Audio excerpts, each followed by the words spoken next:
एक गंभीर घटना हुई है भारत को लेके ईरान के साथ कि इंडियन शिप के ऊपर कहा जाता है ईरान ने फायर किया। रुकिए, यहाँ पे पहले हमें सुनाई जो दे रहा था कि भैया यूएस ईरान का कोई समझौता हो रहा है, उस पे बहुत सारी चेंजेस हुई हैं, वो डिस्कस करेंगे क्योंकि अब लग रहा है समझौता नहीं हो रहा, स्ट्रेट ऑफ हॉर्मोज बंदी है। पर जो इंडियन ऑयल टैंकर के ऊपर फायरिंग हुई, उसके बाद इंडिया ने समन किया वहां के ईरान के एनवॉय को और उन्होंने कहा कि इंडिया के जो कंसर्न्स हैं वो पहुंचाए जाएंगे ईरान तक। बट दो इंडियन शिप्स का अटैक होना इस तरह से बहुत बड़े सवाल उठा रहा है कि ईरान क्या पूरे वर्ल्ड से लड़ना चाहता है कि यूएस ईरान की जंग के अंदर वो इंडियन शिप्स पे भी अटैक कर रहा है। स्ट्रेट ऑफ हॉर्मोज क्लोज का मतलब क्या है कि परमानेंट स्टेट हो गई है और इससे वर्ल्ड और स्पेसिफिकली इंडिया कैसे रिएक्ट करेगा। तो शुरुआत आज हम नवरूप जी के साथ, आप उनको अच्छी तरह जानते हैं तो मैं ज्यादा समय परिचय में वेस्ट नहीं करूंगा, इस बात से शुरू करेंगे क्या इंडिया का इंटरेस्ट डायरेक्टली पहली बारी ईरान ने हिट किया है इस जंग के अंदर और आगे क्या होना है। Thank you Navroop for joining. Thank you Ishkaran. Yes, पहली बार इंडिया के शिप्स पे ऐसी फायरिंग हुई है जो नहीं होनी चाहिए थी। It's a very concerning development. और जैसे आपने बताया कि भारत सरकार ने ईरानियन एनवॉय को समन किया है। The only reason what I understand, जो मुझे समझ में आ रहा है कि ये क्यों किया गया है, ठीक है, व्हाट आई अंडरस्टैंड इज कि पहली बात, जो इनके 31 कमांडर अलग अलग डिस्ट्रिक्ट्स में डेलीकेटेड हैं to handle the IRGC navy and command center in specifically strait of Hormuz. जो मुझे समझ में आता है वो ये है कि ये एक काइंड ऑफ, इन्होंने जो शिप उस टाइम पे पास कर रहे थे which happen to be Indian ships at that time, वो क्रॉसिंग स्ट्रेट ऑफ हॉर्मुज, ये उन्होंने उस टाइम पे काइंड ऑफ एक, I should say they did it on purpose to demonstrate to the world that they control the straits and they can close it and they can hit the ships at the will. Unfortunately उस time पे जिस पे इन्होंने ये target किया वो those ships happens to be Indian ships, ठीक है। Fortunately the ship was relatively intact and the crew was relatively safe, कोई दिक्कत नहीं हुई। लेकिन अब ये मामला बहुत आगे बढ़ गया है और इसकी अब एस्केलेशन की एक और लेवल की तैयारी है। प्रॉब्लम यहाँ पे इश्करन ये हो चुकी है कि ईरानियंस कह रहे हैं, अगर आपको याद होगा अरागची ने, इनके फॉरेन मिनिस्टर ने ट्वीट किया था strait of Hormuz is open, और लास्ट में एक नीचे लाइन घुसा दी थी कि subject to the coordination with IRGC navy, कि भाई जो रूट हमने बताया उस रूट को फॉलो करो। अब ट्रंप ने क्या कहा? ट्रंप ने कहा सब कुछ ओपन हो गया, नेटो को भी गाली दे दी, कतर को थैंक यू बोल दिया, पाकिस्तान को थैंक यू बोल दिया, सबको थैंक यू बोल दिया, जैसे मामला खत्म हो गया। ब्रेंट क्रूड गिरा, मार्केट कोलैप्स करी, मार्केट ऊपर चढ़ गई, क्रूड कोलैप्स कर गया, वो पूरा थिएटर चला।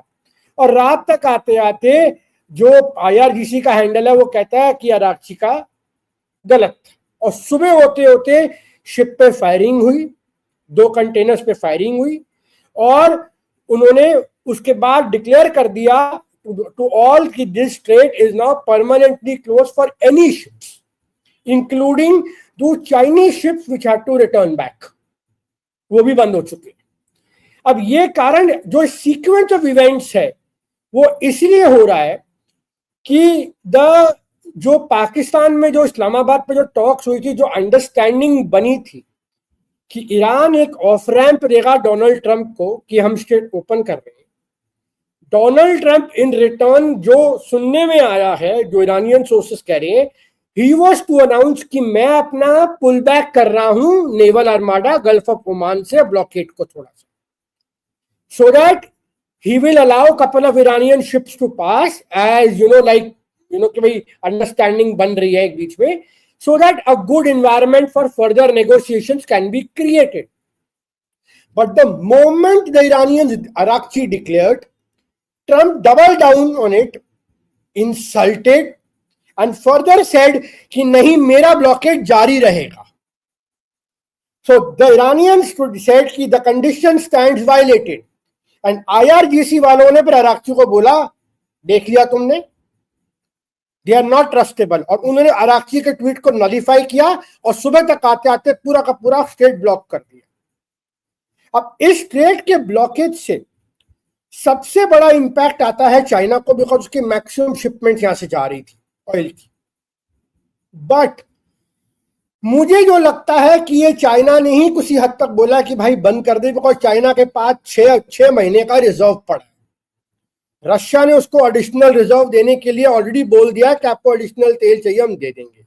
तो अब ये गेम ऑफ ब्रिंकमैनशिप शुरू हो चुकी है कि मेरा ब्लॉकेट फुल फोर्स में है, वो यूएस वाले कह रहे हैं मेरा ब्लॉकेट फुल फोर्स में। उन्होंने आज सुबह चढ़ाई की है एक ईरानियन टैंकर पे off the coast of Pakistan, कब्जा किया है उसको।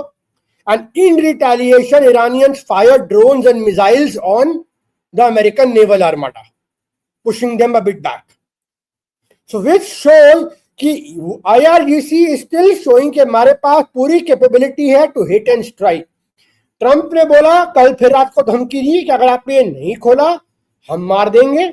IRGC ने कल रात को बता दिया यानबू पाइपलाइन, फुजैरा पाइपलाइन, ये जो बाकी बाब अल मंडेब, ये सारा कुछ हम खत्म कर देंगे अगर इस बार हमारे पे हमला हुआ जी। So that means Navroop, I would, अभी मैं वापस आऊंगा इंडिया पे, क्योंकि अगर दोबारा ऐसा होता है तो इंडिया को क्या करना है।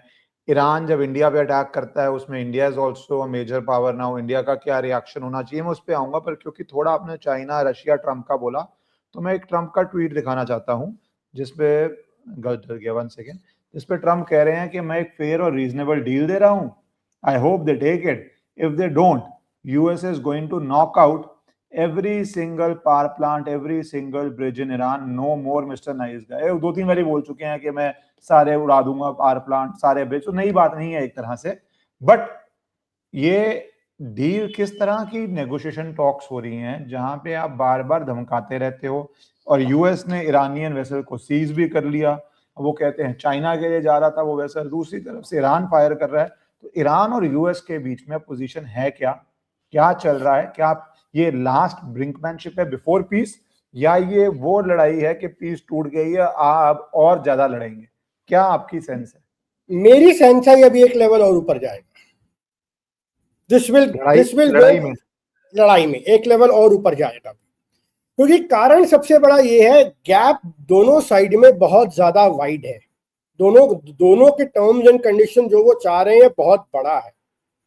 अब यूएस अगर अपना नेवल आर्माडा पीछे हटाता है तो द होल पर्पस, जो प्रेशर वो बिल्ड करना चाह रहा है, इकोनॉमिक प्रेशर ईरान पे कि वो कैपिचुलेट कर जाए, वो चाहते हैं कि ईरान कैपिचुलेट करे, सरेंडर करे virtually. That is not going to happen, and if that is not going to happen, then we are in a situation where 7वां हफ्ता खत्म हो गया, हॉर्मुज ब्लॉक्ड, मतलब 7वां हफ्ता चालू हो रहा है, Hormuz blocked. How long can the world bear it? Situation खराब होती जा रही है आज का। आगे इकोनॉमिक मैट्रिक्स पे इस पे बात करेंगे। जैसे आज खबर आई कि यूरोप के पास खाली अगले 12 दिन का जेट फ्यूल बचा है, that's it, it's over, they don't have it. Saudi Arabia को मतलब वहां दिक्कत है, जापान में दिक्कत है, साउथ कोरिया में दिक्कत है, एवरीवन इज स्ट्रगलिंग। इंडिया को दिक्कत हो जाएगी बिकॉज एक भी शिप नहीं वहां से आ रहा, 15 शिप अभी भी फंसे हुए हमारे, तो we are trapped. Now the problem is कि अगर आप, ईरान कहता है कि तुम मेरी साइड से घूम के निकलो नहीं तो मैं मारूंगा, यूएस बोलता है अगर तुम ईरानियन साइड से घूम के निकले या पैसा दिया तो मैं नहीं निकलने दूंगा।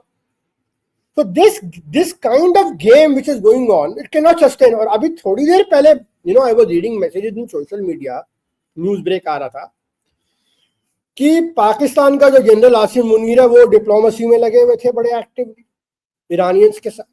उन्होंने जो ईरान के जो राष्ट्रपति है पेशकियान, उनसे बात करी। उन्होंने बहुत साफ दो लफ्जों में, IRGC का कम्युनिकेशन बहुत साफ है, यूएस को बोलो अपना नेवल ब्लॉकेड हटाए, उस कंडीशन को फुलफिल करे, and we will be ready for talks, हम आ जाएंगे।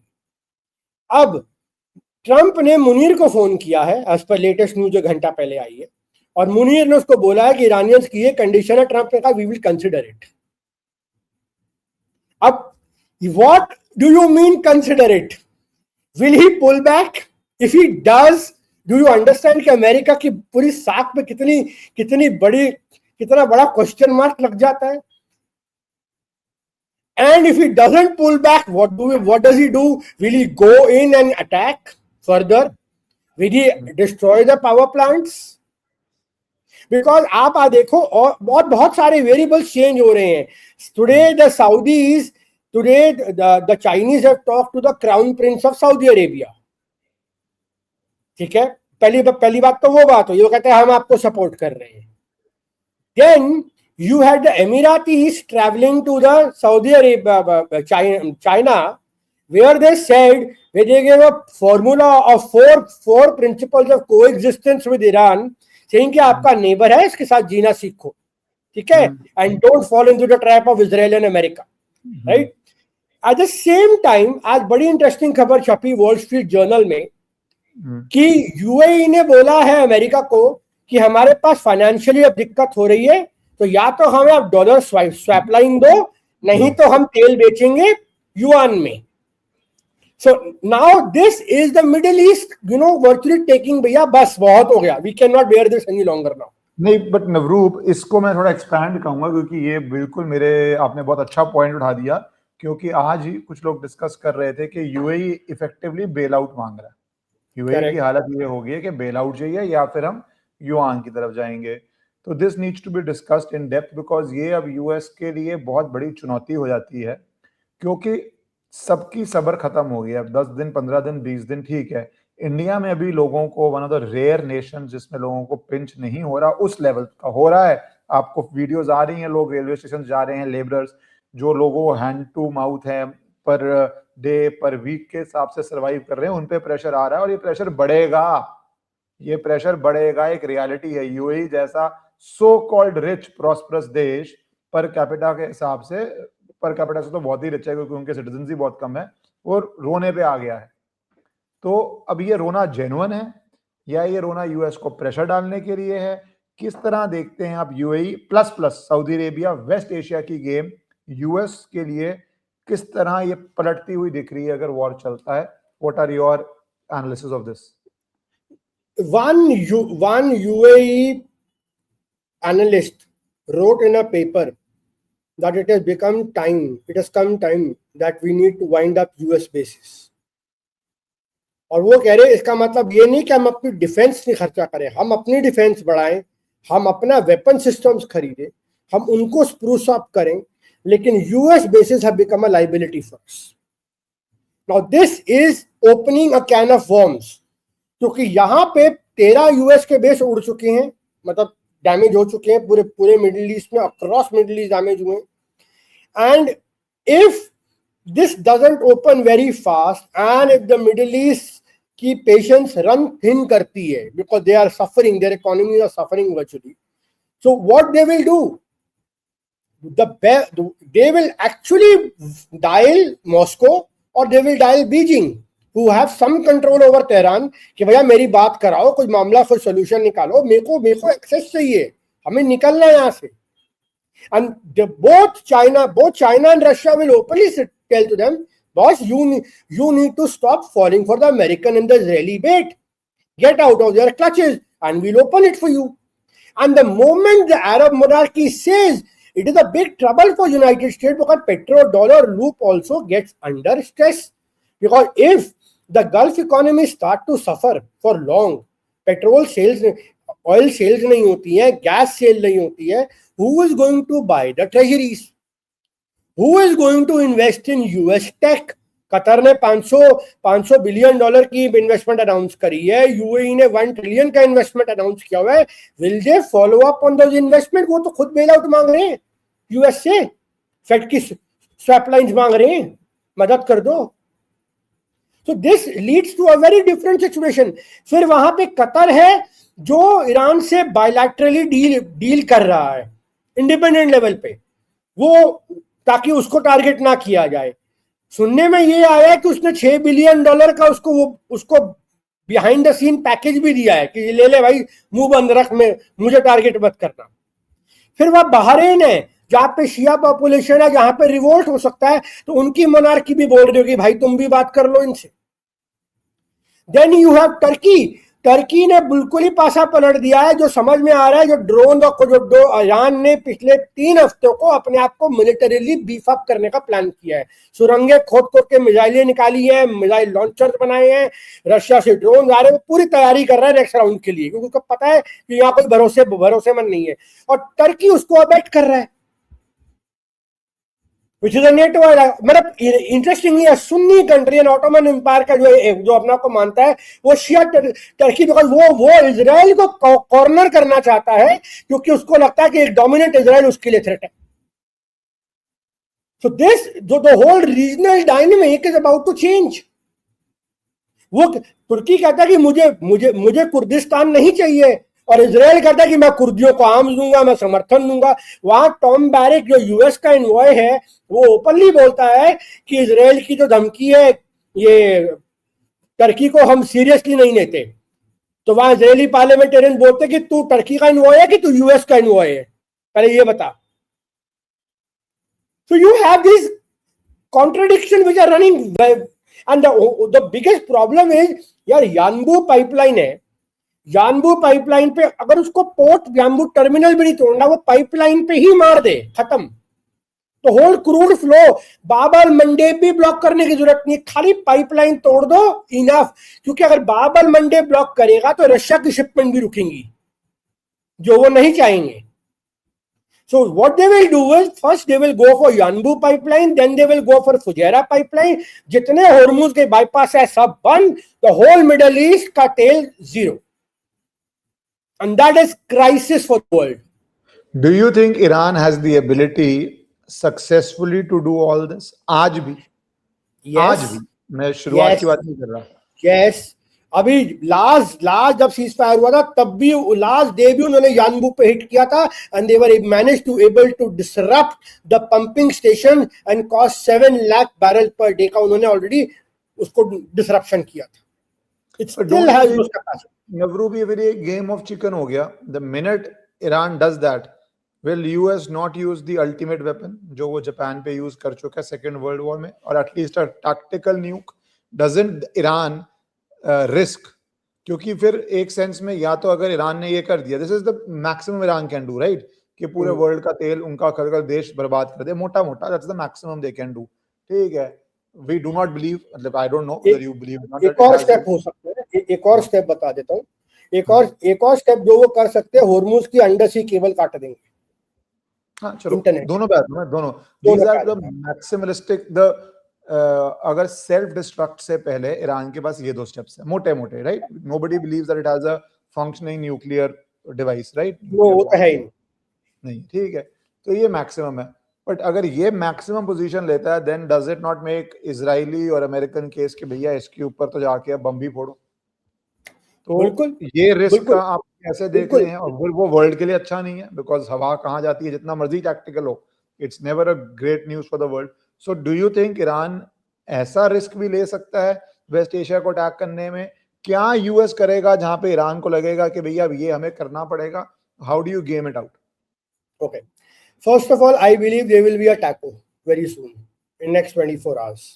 ठीक है, क्योंकि वो पावर प्लांट नहीं उड़ाएगा, बिकॉज दैट नो, एक बार वो उड़े, दैट्स फिर it's all bets are off. ठीक है, he knows it, he will not do that. करना होता है पावर प्लांट वाला काम तो महीना पहले कर लिया होता, सीज फायर करने की जरूरत ना पड़ती। ठीक है, तो आप द मेंटालिटी एंड इसकरन बता क्या इसमें, you just need to read. First साल कंप्लीट, फिर मैं आपको बताता हूँ। तो अब इसमें अगर वो ईरान ये स्टेप उठा सकता है, because they don't mind going the extra mile doing it. ठीक है, then what happens, the Israelis will strike the Iranian nuclear power plants, Bushehr, ठीक है, specifically जहाँ पे which is a functioning, क्योंकि Bushehr is above ground, बाकी सारे underground है, तो वहां से न्यूक्लियर रेडिएशन तो आएगा नहीं। ठीक है, if they hit Bushehr, you know what happens? The first radiation leak will go to Abu Dhabi within 2 hours. It's just 100 kilometers away. ठीक है, 150 kilometers away. हवा का कोई भरोसा नहीं, हवा किस तरफ तेजी से निकल जाए उस समय। करेक्ट, और जनरली हवा जो साइंटिस्ट ने बताई है, go towards Abu Dhabi and Dubai, and that mean they will become a radioactive zones. Means the Dubai miracle will be forever over, खत्म। और दुबई में उनका सबसे बड़ा पैसा, यूएस का सारा रियल एस्टेट, ब्लैक रॉक, सारा पैसा लगा हुआ, वो कर नहीं सकता। एंड इवन इफ सपोज करो इजराइल वो स्टेप उठा लेता है बुशरर पर अटैक करने के लिए, ईरान का जो पूरा जो मिसाइल का जो मारने का सिस्टम है वो डिसेंट्रलाइज है। जरूरी नहीं कि वो एक जगह से मारेंगे, वो 31 डिस्ट्रिक्ट में से कहीं से भी मार सकते हैं। तो आप 31 न्यूक्लियर बॉम्ब तो गिराने नहीं वाले हो, राइट? आपने एक बुशरर पे मारा, ईरान ने बुशरर पे, इजराइल ने बुशरर पे मारा, मैं हाइपोथेटिकली ले रहा हूं। What they will do is they will immediately launch missiles on Dimona. And if hypersonics land on Dimona, there will be no protection.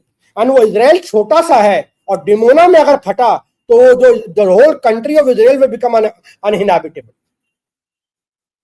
So this is kind of, like ultimate disaster scenario where two countries will end up becoming, यहाँ पे Iran का एक part अनइनहैबिटेबल होगा लेकिन वहां पूरा का पूरा इजराइल अनइनहैबिटेबल हो जाएगा। So with this step is unlikely to be taken. I believe sensible heads will prevail, or ultimately Donald Trump will have to offer an off-ramp. An off-ramp means, what is the negotiation? When two sides negotiate, one gives some, the other gives some, and come back, and you agree to something. But what Donald Trump wants कि मेरी victory हो जाए, मैं king Kong की तरह छाती पीटता हुआ बाहर आऊं और मैं उनको इंसल्ट करता हुआ जाऊं। That is not possible in this case. नवरूप, वो ऑफ रैंप तो लग रहा था ना कि हो रहा है जब ईरान ने ट्वीट कर दिया। आपने शुरू में ही बोला कि स्ट्रेट ऑफ हॉर्मुज़ मैं खोल रहा हूं। मैंने भी इस पे लोगों को बताया कि भैया फाइनली लग रहा है कि जो भी है, जीते ना जीते, भारत का, उस समय तो भारत की शिप पे फायरिंग भी नहीं हुई थी, कि भैया हमारी सरदर्दी खत्म हो, तेल आए, जो भी है, it is important because world is interconnected now. अब वो जमाना नहीं रहा कि आपको गांव के अंदर ही सब कुछ मिलता है। पहले स्टेट इंटरकनेक्टेड हुई, फिर देश हुआ, वर्ल्ड है। We know the logical progression. तो वो ऑफ रैंप तो दिया, ट्रंप ने उस पर बोला विक्ट्री है, और नाक रगड़ो और कान पकड़ो, उठक बैठक करो, सॉरी बोलो, और अपनी ह्यूमिलेशन के बाद मुझे जीतने दो। अब प्रॉब्लम ये है कि ये 1950s तो है नहीं कि अपने रेडियो से तुमने बोल दिया तुम जीत गए, दूसरे देश को पता नहीं, है ना। अब तो वो ट्वीट होगा और ट्वीट में टैग कर करके ईरानियन को टैग करेंगे, फिर वेरियस इंटरेस्ट, मतलब अब बहुत एक कॉम्प्लिकेटेड वे है जो डोमेस्टिक पॉलिटिक्स में होता है। मैं एग्जांपल नहीं आता कि आप एक गांव में कुछ बात बोल दो, वो नेशनल टेलीविजन में चल जाती है। तो the world has changed. So how does Trump declare victory? Off ramp दिया तो था ईरान ने, हुआ नहीं, अब क्या करेगा? मैं बता तो रहा हूं, मैं इसीलिए आपको बताना चाहता हूं। आपने वो लेटेस्ट वॉल स्ट्रीट जर्नल का आर्टिकल पढ़ा जो आया था? उसमें सिचुएशन रूम के बारे में पूरी बातचीत हुई है, पूरी डिटेल हुई है। सिचुएशन रूम में क्या हुआ, सिचुएशन रूम के बारे में बताओ। ठीक है, very interesting article Ishkaran. That article says that पहले तो Donald Trump was unconvinced to launch this war. Wall Street Journal का आर्टिकल है, ठीक है। ही थॉट कि ये वॉर पीएम के मिडिल ईस्ट में खून फालतू का बहता है, ये मेरे मतलब की वॉर नहीं है, ठीक है। And I don't think we should go for this. But ये रहा, इफ यू, मैं समरी पढ़ देता हूँ। If you look at what happened with Jimmy Carter with the helicopter and the hostages, it cost them the elections, Trump said in March. What a mess it was. Trump demanded that the military to get them immediately. इनका जो helicopter, इनका plane गिरा था, 2 pilot गिरे थे। But the US hadn't been on the ground in Iran since the government overthrew, and that led to hostage crisis that they need to figure out how to get into treacherous Iranian terrain and get their pilots back. And Wall Street Journal में ये बताया that Pentagon commanders had to keep Trump out of situation room because he was getting panicky. He was shouting for 2 hours, "Get me out of this situation." And I do not want to, because he knew Jimmy Carter की presidency में क्या हुआ था जब वो Iran US embassy पे जब वो सीज हुआ था 6 महीने का। the American commanders military had a memory. They had a memory कि भाई ये नॉर्मल स्टेट नहीं है, यहाँ पे ये हॉस्टाइल टेरिटरी है, यहाँ अगर आप पकड़े गए तो यू आर डन बहुत लंबे टाइम के लिए, चाहे वो अमेरिकन हो चाहे वो इजरायली हो। अब यहाँ पे ये फंसा तो ये परेशान हुआ। Then 6 hours later, and then finally कहते हैं उसको बाहर रखा, वो गुस्से में था, वो चिल्ला रहा था. ये वॉल स्ट्रीट जर्नल ने बोला है कि भाई कल को कोई उल्टा सीधा ये ऑर्डर ना दे रहे जो हम एक्सिक्यूट नहीं कर सकते. 6 घंटे बाद जब वो बंदा निकाल लिया गया, when they extracted the pilot after that operation, the president was just thumping, ठीक है, you know, कि भाई about the leverage, open the fucking state, ये वो, he blasted the social media on Easter morning, वो पूरा का पूरा ड्रामा हुआ. ट्रम्प then said, उसको बोला गया क्या खार्ग आइलैंड पे जाना है, ठीक है, कहता नहीं खार्ग पे नहीं जाना है, क्योंकि वहां पे he was worried कि वहां पे अगर मैंने ट्रूप्स उतारे जो इरानियन शोर लाइन से खाली 12 किलोमीटर दूर है, they'll become a mincemeat, a target for Iranian drones and missiles and militias. तो वो भी वो करने को तैयार नहीं था. The president impulsive style has never been tested during a sustained military conflict. Unlike the successful operation in Venezuela, which buoyed his confidence, Trump is confronting a more intractable foe in Iran, which is unwilling to bend to his demands. On Tuesday, after he issued the most dramatic ultimatum of his presidency कि मैं पूरे civilization को wipe out करूंगा. Again, within few hours, he relented, he withdrew his threat, and he backed down. And then they were saying behind the scene, top aides saw this move as a way to spur negotiations in a war the president was desperately ready to end. Secretary of State Marco Rubio told privately it was a language that might actually bring the Iranians to negotiate.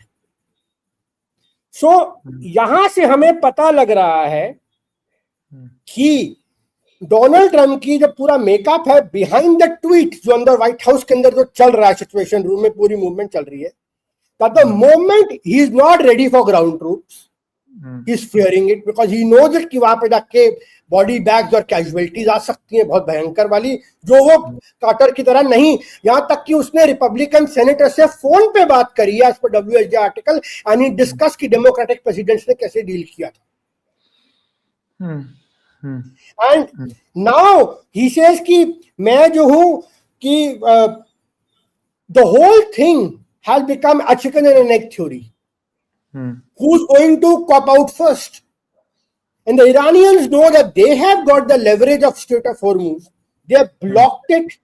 They hold it tight, and they are saying बाकी सब भी सफर कर रहे हैं. And they think that the world will push. The world will push. The GCC will pressurize the Americans कि भैया बस तुम पीछे हटो तो खुलेगा ये. And that is the only way if Trump pulls back a few hundred kilometers from Gulf of Oman. जो आपने बात शुरू की थी, बेसिकली हम घूम के सब वहीं पहुंच रहे हैं कि Iran straight of Hormuz versus GCC, जो UAE बेल आउट मांग रहा है, नहीं तो UAE कह रहा है मैं युआन में करेंसी करूंगा, और UAE कह रहा है हो सकता है that's a test, Saudi Arabia, Qatar, वो सारे उसी एक रो में जाएं. तो इफेक्टिवली वो हो गया तो डी-डॉलराइजेशन हो गया, विच यूएस इज इफेक्टिवली फिनिश्ड, क्योंकि जो ट्रेजरी कौन लेगा, पूरा वो मतलब मनी फ्लो ही रुक गया, पूरा मनी साइकिल. और ट्रम्प कुछ और समझे ना समझे, इतनी बड़ी बैंकरप्ट होके मनी साइकिल तो समझता है. Exactly.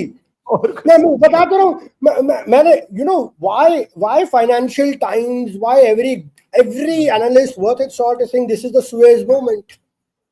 That if you go in, you suffer. If you withdraw, you suffer.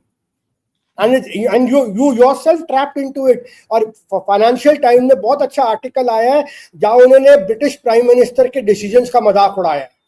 And Financial Times is a British newspaper. So that actually, made fun of Prime Minister Eden at that time, that how he foolishly thought to attack General Nasser in Egypt, कि मैं Suez canal हड़प लूंगा. And president Eisenhower, Soviets ने threat किया कि we will nuke London. Eisenhower said कि नहीं ये काम नहीं करना. उसने थ्रेट किया ब्रिटेन को कि तू पीछे हट. ब्रिटेन का ट्रेजरी बॉन्ड सेल करने शुरू कर दिए, पाउंड को गिराया, मार्केट कोलैप्स करवाया, and ultimately Britain had to withdraw and be humiliated. So that is a situation, which is why it has come back to same, that if US goes in, it suffers the body back, it suffers worse than Vietnam. If it withdraws, it suffers. The only way US hope कि मैं ये blockade करके, हाँ. Sorry please complete your point, then I will come. मैं ये blockade करके मैं Iran को इकोनॉमिक पेन कॉज करूंगा, मैं चाइना को इकोनॉमिक पेन कॉज करूंगा। मैं इसी पे आ रहा था जो आपने बोल ही दिया, पर मेरा सवाल के रूप में ले लेता हूं तो आप थोड़ा उसको और एक्सपैंड कर देना। बिल्कुल। कि अब यूएस की दो ऑप्शन तो ये हैं कि आप ना इन्वेजन करेगा, नहीं वो मुझे नहीं लगता करेगा। न्यूक्लियर की प्रॉब्लम ये है कि यूएई के ऊपर असर पड़ेगा, वेस्ट एशिया पे पड़ेगा।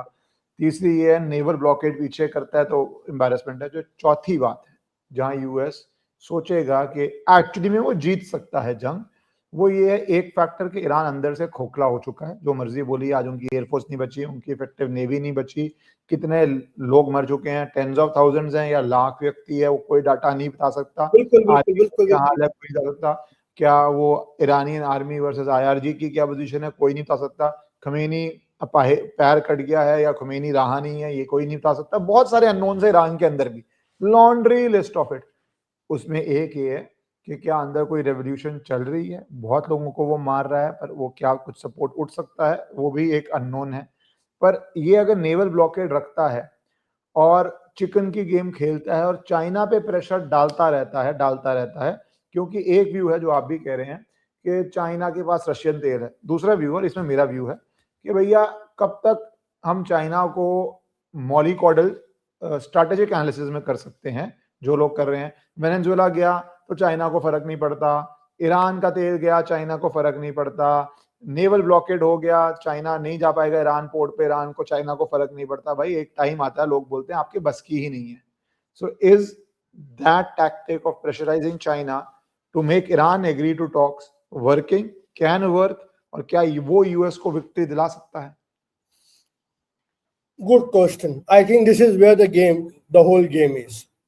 I believe ट्रंप ने चाइना ट्रैवल करना है 15 मई को, ठीक है, and it is China which brought Iran to table through general Munir. That is the only way Pakistan has got into the good books. अब चाइना के पास 6 महीने का तेल है. It can easily wait for 1 month, wait out for 1 month. But can US wait out? Can Japan wait for another 1 month of this kind of chicken and egg game? Okay, that's the big cause. Over this ना, ये आज का ही एक article आया है बहुत बढ़िया, and it is a fabulous data. ये आया है Axios में, and Axios is, everyone knows it is a pro-Israeli website जो नेतन्याहू और ट्रम्प के प्राइवेट कॉन्वर्सेशंस तक को ओपनली बताती है. Barak Ravid and everyone, we all know it, ठीक है, बड़ी फेमस वेबसाइट है ये एक्सियोस. नाउ एक्सियोस का आर्टिकल कहता है behind the curtain China wins by watching. I was surprised and कि I was actually taken aback today कि भाई ये क्या सा आर्टिकल है जहां पे एक्सियोस में ओपिनियन पीस आ रहा है दैट चाइना बैठे बैठे वॉच करके जीत रहा है इस पूरी गेम को. आई वाज लाइक यार what is the crux of it? I want to explain it because यहीं पे पूरा गेम है, ठीक है. यहाँ पे गेम ये है, वो कहते हैं कि पहला तो ये आता है कि यूएस अपना सारा 80% जासम ER stealth cruise missile inventory खत्म कर चुका है ईरान के अंदर मार के, ठीक है. स्टॉक पाइल्स थार्ड और पैट्रियट के डिप्लीटेड है.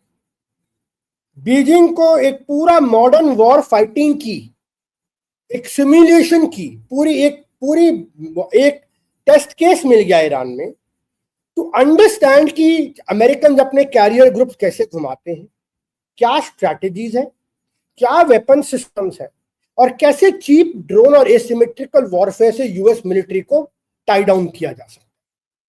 अगर स्ट्रेट ऑफ हॉर्मूज की जगह की तरह कल को ताइवान में जरूरत पड़ती है स्टेट ऑफ ताइवान को ब्लॉक करने की, तो वहां पे क्या स्ट्रैटेजी है, उनको पूरा एक सिमुलेटेड मॉडल उनको यहाँ पे एक यूएस मिलिट्री का पूरा मिला है. नंबर 1 ये एक्सियोस बोल रहा है. नंबर 2 एनर्जी पे वो आते हैं. वो कहते हैं कि China owns world 70% of global solar wind battery electric vehicle supply chain. And that means अगर ये ऑयल की शॉर्टेज लंबी चलती है, the countries will look in South Asia, in Asia will look for alternate sources of energy to reduce their dependence upon oil, and diversification trend बढ़ेगा, and China will be one of the biggest gainers because 70% supply chain उसी की command में आती है. और सस्ता supply करना, solar module, सस्ती बैटरी, सस्ता विंड देना, वो काम जल्दी कर देगा। नंबर 2, एनर्जी पे आते हैं, पेट्रोल पे और गैस पे। Axios says that Beijing's strategy was designed for this kind of a problem. Roughly, it's half of its oil imports transits through Hormuz, but the country is 85% energy self-sufficient. Meaning, renewable plus nuclear now exceed 20% of China's total energy consumed. Plus, it has strategic petroleum reserves are totally full, which takes it to 6 months period. And then the diplomatic optics says कि अब China का AI push, ये बाकी सब चीजें आती है। बात ये आती है, China is getting hurt, but उन्होंने चाइना की वीकनेस भी बताई। अब वीकनेस क्या बताई? उन्होंने कहा जी की एडवांटेज अनलिमिटेड नहीं है। What if Hormuz disruption drag on, energy shock आता है, यूरोप से डिमांड घटती है, एशिया से डिमांड कोलैप्स करती है, चाइना का माल कौन खरीदेगा? That is the bigger problem. So even China cannot afford a longer disruption to it.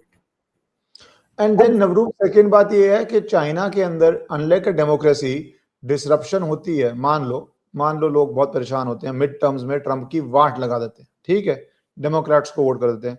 मान लो इंडिया में भी प्रॉब्लम आती है, इंडिया का कोई लेना देना नहीं है, 1-2 स्टेट इलेक्शन होते हैं जो रूलिंग पार्टी सेंटर में बीजेपी हार जाती है, देश का फंडामेंटली कुछ नहीं बिगड़ता। चाइना में इकोनॉमिक पेन आता है, देयर इज नो ऑपोजिशन, देश ही टूटता है। In the sense establish system of 100 साल टूटता है। देखो, डिक्टेटरशिप के अंदर प्रेशर कुकर की सीटी तो है नहीं है, जब भी फटेगा, चाहे वो 1980s में फटता या इकोनॉमिक रिफॉर्म हो गया, चाहे वो 2040 में फटे, जब भी फटेगा वो फटेगा। डिक्टेटरशिप की स्ट्रेंथ भी है तो वीकनेस भी है। यहाँ पे ट्रम्प से परेशान हो कि भैया गैस $4 गैलन की होगी या $5 की होगी, या जूते मारोगे आप चेंज कर दोगे।